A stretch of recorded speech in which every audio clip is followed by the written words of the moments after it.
Welcome, today in front of me Google Pixel 6 Pro and I'll show you how to mute ringtone on this device. So first you should go to the settings application and then scroll to the sounds and vibration section. Here as can you see we got the ring and notification volume panel, and just to mute your ringtone, swipe this dot to the left side with your finger,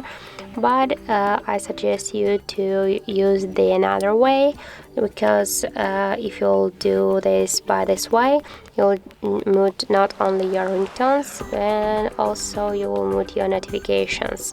So we'll just turn on again this option, and here just go to the phone ringtone section, and as can you see we got here all the available ringtone sounds, and just to mute your ringtone swipe, change the as can you see we just get here selected the known ringtone, and by this way you can just mute your ringtones on the Google Pixel 6 Pro. So that's how it looks, and if you found this video helpful, remember to leave a like, comment and subscribe our channel.